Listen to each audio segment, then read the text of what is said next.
Tyrone Casby, Book of Life.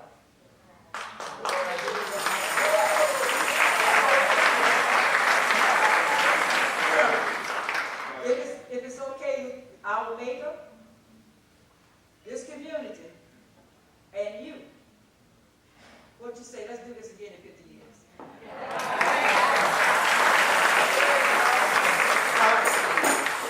So I want everybody now to just enjoy this PowerPoint presentation that we're about to show.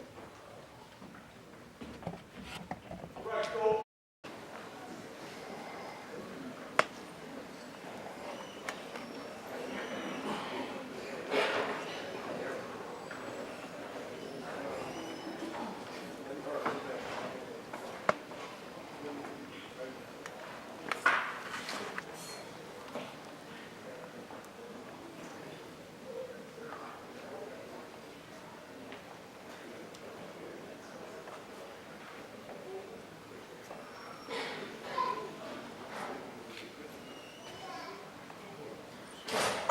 Tyrone Casby, the great man for the out years, the true chief.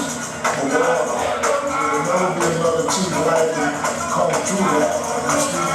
Casby might be chief with the golden crown, big motivation in our life, an inspiration, viewed up to him. I consider Mohawk Hunters as my family, the most humble, compassionate, laid-back person, understanding man that you could ever meet. The man of integrity. He held integrity for the culture, and I knew I wanted to follow after that. The key as the role model for education, culture, sport. Everything he do is trying to get from the also. Big Chief was a great role model. He held me responsible. I had to work hard. Big Chief Casby. Very down to earth, very powerful. He's real cheap. That's what I like this man. He's real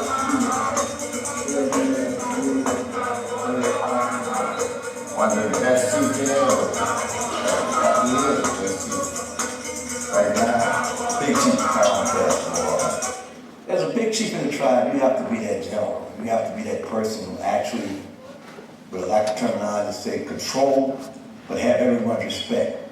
And you gain that respect by the way you carry yourself, your character, the things you do in the community, the things you do with the people in your tribe. You let them grow. You let them know who and what their roles are. You make around your money around with the drum beats, play around and guns, they're singing bars and chant. And the drum beats just touch my spirit. So at that time I knew that whatever they were doing, I had to be a part of it. And from that point on, I've always been treated like the costume. And then as I walked with my brother and I saw my Uncle Frank, who really started the game in 1947 in what we know as Oakdale, I just became fascinated. And throughout my, childhood, I always wanted to mask as an Indian. And I didn't do that until 1967 when I was like 14 years old. And I stuck out and made my first costume.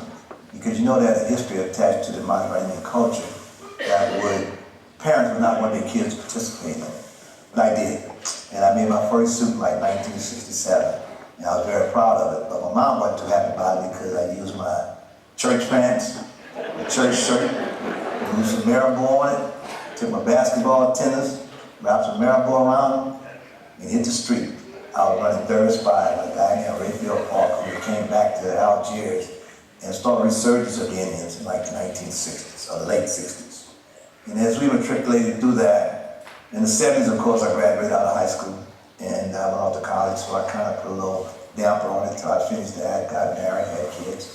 And then in the early 1979, a guy named Frank Son Jones was still carrying the gang on, and I happened to see it. We should do this in Algiers again. So in 1980, I messed with Fornic, his first chief. And that same year, I was named Big Chief. And I've been Big Chief since 1980, which now, as you all guys know, is 50 years. That's a long time. Because family is the biggest part of it. And if you get your family to understand, you get the feeling as to what and why we do this, everything else comes easy. Definitely, mom, matching my dad, was just an opportunity to see you know, other people see like, you know, you grew up into it, you know, you're raised into it, and I want to like step forward and help him move forward and, you know, and progress with the tribe. So, you know, basically more or less for me is, you know, I'm just that bridge builder and just thankful for the opportunity to be a part of what I'm part of and also part of the family to make sure that I carry on the legacy and that, you know, basically I'm dropping the ball on my ship, man, and that's my moment and that's what it's all about for us to be in Mighty Range people. My name is Tyrone Casby III. I'm the first chief and I'm the grandson of Tyrone Casby Sr. It's been an experience. I've been doing this since I was 3 years old. And for me to come in a time when my grandfather is the big chief, it's been an experience to really learn from him and to just follow his lead. And hopefully I could become maybe half of what he is. My grandfather, being my grandfather, not just my big chief, I get to know him more on a personal level. And I don't have an issue with taking constructive criticism from him. He oftentimes tells me what I can do better as far as beating wise. I learned how to sew from my grandmother and him as well. So it's kind of like I get to see him when I get to know him as big chief and as grandfather as well. When you're able to combine the two, you get a hell of a man. Masking my grandfather, it is really fun because, like, even though I see him a lot and it's just masking, but I'm doing it with him and my family, so it just makes it more fun. Kenny Lewis, Spy Boy, Mohawk Hunters. Masking under my uncle Tyrone Casby, Big Chief, is a great pleasure because it's a generation of culture. New Orleans is built on a lot of culture, and it also lost a lot of culture. And for me, messing under my uncle is a privilege because that's not only my uncle, that's my great uncle. And my dad, you know, my dad still masked, my son masked, so it's just an honor and a pleasure to keep the legacy going because we're truly a family legacy. As we talk about the transformation of the culture itself, in the early 1990s, late 80s, things began to change for the Mighty Range and Mighty Range culture because of the Super Sons, because of the fact that many folks began to look at us from a different perspective. The fact that we performed at Jazz Fest, the fact that we had our own Super Sons. Individuals, especially outside the culture, began to look at it from a different perspective. And folks began to say, wow, what is it? It's not what they say it is. And when folks found that out, they began to embrace it. Not only from an aspect of these guys dressed in Indian costumes, but why do they do that?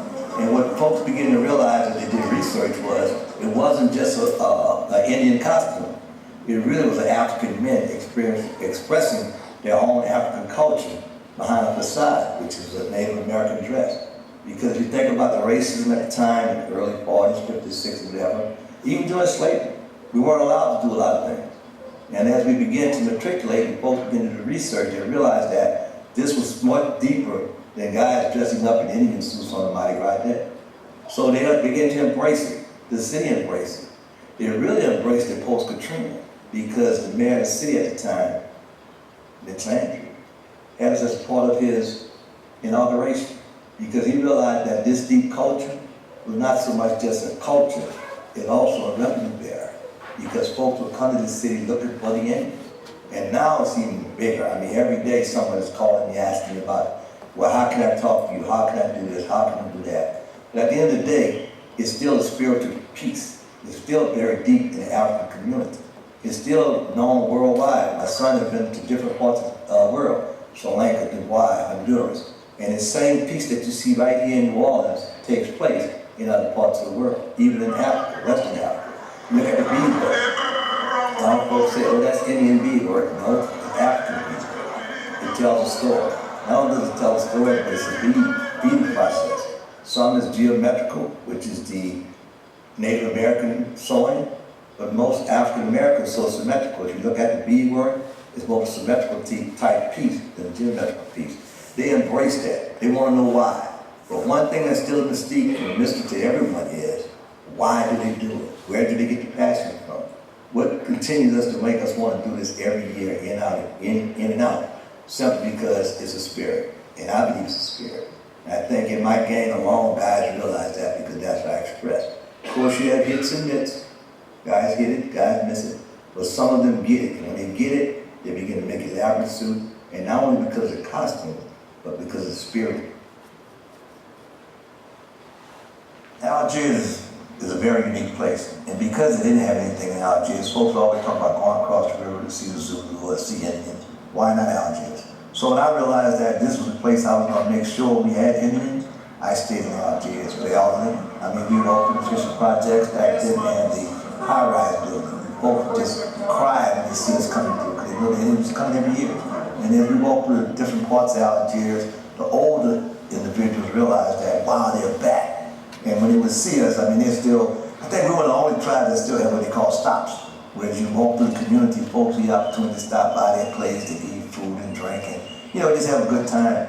And now it's grown to a point where community organizations now give us stops, like the Jug Associated Pleasure Club, different bars in the area. All of them feel more comfortable in staying in Algiers and not matriculating across the river to the East Bank to go see another Indian tribe and have it all right here in Algiers. Things we were asking in Algiers and bringing Indian tradition back to Algiers. I was professional by being an educator. And what it did was folks would look at the Indians as something negative. However, when I became involved, they looked at it a little differently. Because now I dealt with children every day. And children saw me in a different light. On the Mardi saw me as an Indian, as Big Chief. And they realized that it wasn't as bad as folks would say it would be. So for me, that was a big piece. And of course, some of my colleagues, they're like, man, you hang with those guys. Those guys are the same guys I grew up with. Those guys are the same guys that I live with every day in Algiers. So for me, it was a big piece. And then eventually folks started accepting us as to who we were, not as to what they had heard. Because if you think about the history of the Indians, and I don't want to bring up the negativity, but folks like, oh no, you can't be that. You're an educator. But I'm also a human being. I'm also a Tyrone Casby. I also was raised in Algiers. And my word is I didn't blew here, I grew here. So since I grew here, I want to make sure that everything that any other part of the city has, Algiers should have. The Mardi Gras Indian tradition and culture and those things. My name is Fireboy Dow, Mohawk Hunter. But when I met Chief Casby, I asked him, I said, Chief, I've been wanting to be a Mardi Gras Indian all my life. I really love the culture and I want to be involved in the culture. Can I mask? He said, sure. I said, Chief, since you got some of them old patches lying around your house, can I wear some of your old patches? He said, hell no. He said, if you want to be an Indian, you got to sew. What that taught me right then and there is that he was a man of integrity. He held integrity for the culture, and I knew I wanted to follow him after that. But the beating of the suits is something that you do. No matter how you sew it, how much time it takes, you do it because of the passion that you have for it. You do it because you love to do it. A lot of guys want the masking as part of the tradition, but they don't because they want to sit and sew. They want you to give it to them. Some guys get suits, give it to them. Some guys pay guys to wear suits. But to put on a suit is just one thing. If you have that spirit, it's just a suit. No matter how large you make it or how small you make it, if you have the passion to do it, it's your suit. I've seen guys in suits bigger than life, but that's all it is, a suit. What makes that suit come alive is the person that's wearing that suit. I always make my suit light enough to run to it or light enough to run away from it. On the other competition came in play because guys used to do it from a violent nature. And then they say, why are we fighting each other? Why the violence if we're talking about an Indian suit? So at the end of the day, they begin to compete with the aesthetics of it, the sewing of it. However, I always kept competition out of it because for me, it's the spirit and passion that you have. If I have one patch in my chest and I come out with the spirit, I'm prettier than anybody out there because the spirit is a pretty thing. You can draw a picture and guys can sew that picture and be beautiful, but if it's not the spirit, it's just a suit. It's what you have in you that brings that suit alive. And I always say when you put competition in something, to try to tear it away. And I think some folks try to do that. They put competition in and have us competing against each other. And as we competed, we became rivals. And as you become rivals, folks begin to say, look at him, I told you all to do is fight. So what that mean? If I was a father, I wouldn't want my child around that. But when they saw the fact that we weren't fighting, and we weren't competitive, I'd compete against each other with costumes, and we won because of the spirit, they got Spy boy, look out. He's in front of the tribe, making sure that everything in front gets back to the chief if need be. He let me run out front, and once he thought I got enough, he said, you can go run and you run out front and do you, right? Because I know you got it. And that's why I love Chief Casby, because he's a man of integrity. He's not Ryan Lamar, but he's a man of integrity. Our man controls everything. He controls the front of the game. He runs to the front, see if he untries it. If he does, he makes sure he relays that to the flag boy. And then you have a flag boy. Flag boy gets the signal from the spy. And the flag boy gives to second spy, and third spy, and third flag, and so on. It depends on how many you have in your game. I mean, even the wild man controls the crowd. You can get far back as the third chief, second chief, game flag. My role as a game flag is to keep the game in order. Pretty much particularly, and I take the order from the chief.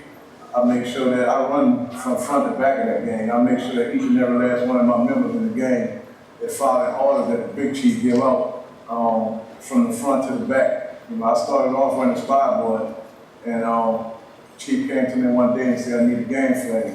Told me the ropes of it, showed me how it go, and I've been running game flag for like the last 25 years or so. So with that being said, I mean, and love it. And not trying to move up or go into another position. I love being game flag. I'm game flag of the nation. Whole wide players. Making preparation for the young generation. That's how I put my game flag more. That's it. Council Queens. Queens who have asked us before come back to help these young queens. I have Big Queen.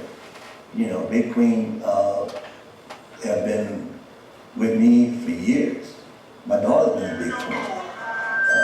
There's some other queens out there who have been around for a long time. At one time, I had like 12 queens in my tribe. And when we go across that river, guys don't know how many so many queens. Except for the alligators in the room. And everybody had a role, and everybody knew their role. And because they knew their role, they could speak to it, you know, to what they do and what their jobs are. After all the stuff you've done. Yeah. After all the accomplishments for me, at the end of the day, I just got to make sure that folks understand that masking Indians is just not a fad. Masking Indians is not just something you do because you want to walk around and say, oh, I'm Indian. There's a very deep spiritual cultural piece that started our ancestors in Africa. And we must understand that when you put that Indian suit on, you're not just putting on a costume or a piece of regalia. You're putting on hundreds and hundreds of years of tradition and rituals that have transpired here to the United States, all with the same trade. So for me, the biggest accomplishment I would want to continue is that tradition, the culture itself. Stay true to what it is. Stay true to what it is. You know, you're going to have other ethnic groups that are going to want to become an Indian, per se. And I'm not a racist by no means of imagination. But at the end of the day, this is a deep African culture that must maintain as pure as it can. So for me, at the end of the day, guys, make sure that this culture continues as we know it, and it affects those who come after you for eons and eons to come. Through 2017, from the Mardi Gras Indian Council. Big Chief!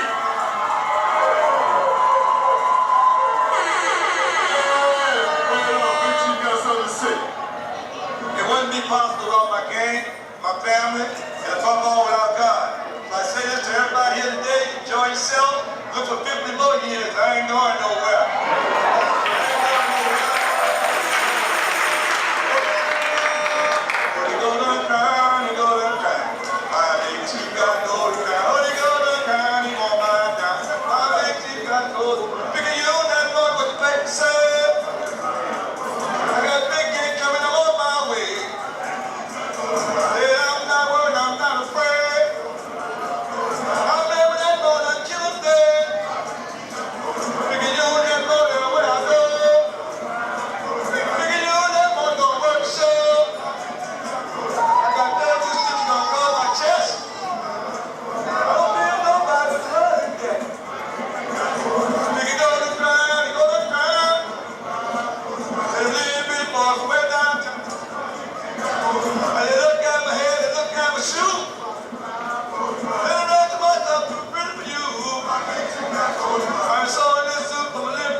You don't know how I feel right now. You really don't. But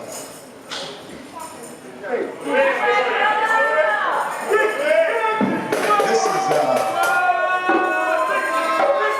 you know, I want to, and when you go to thanking people, you miss people. So I'm going to say three things.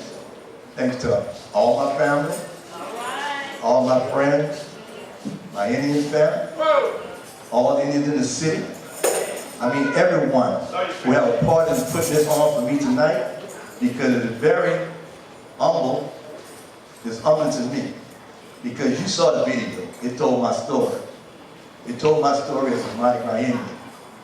It also told you about part of my journey, because I know where I am today is by the grace of God and people who prayed for me. And I know that because there's a gentleman who helped raise me, and he always said to me, just do what I tell you to do and you're going to be all right. He said, just stick around, just watch. And I did. And you know, I can pay homage to all my chiefs, like Rayfield, who's my big chief, Frank Jones, son, who's my big chief, you know, and guys who I matched with, like Terry Young, Killer Fool, James Rowe, a whole lot of guys I watched. And that's what the old man said, just watch it. And then he pulled me to the side and he said, here's what I'm going to do for you, Tyrone. I said, what's that? He said, I'm going to make you a big N in this city. And right now, I feel like that big N. I am, because you know, my journey, be it educational journey, be it the Indian journey, be it life in general, there's a lot of people participating in what has happened to me. It's happening to me right now. You know, I did 50 years. There are also folks who did 50 years with me, even though they didn't sow, but they were with me for 50 years. You know, I can tell you today, when I first started masking, there was one house at the corner of the Lett and Home, where we've been going for 50 years. You heard me say stop. The stops got so good, we started getting spectators getting off the bus horn and ready to blame Kern and come eat where we were. So I appreciate that stop. That was Miss Shirley Smith. And she still do it to this day. So how about a round of applause for her? And again, this journey that I'm enjoying tonight, I'm glad I'm able to smell my roses. Who said that? Yeah, I'm going to smell my roses right now, because I'm just humble. And like I said, I appreciate everyone in this room. Obviously, either I've come across your path and you came across mine. And hopefully something I said to you inspired you to do something greater than what you're currently doing. But above all, just remember this. Keep God first in everything we do. I got 8:45.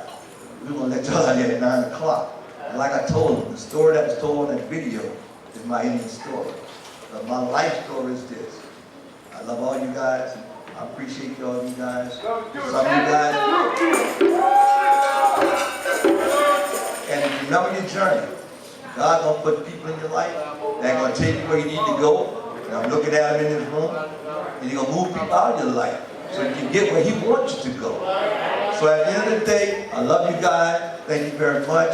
We're going to sing a song here, and then we're going to matriculate downstairs and fraternize and talk to each other and just say hello. And again, I'm just humble. I mean, this is amazing.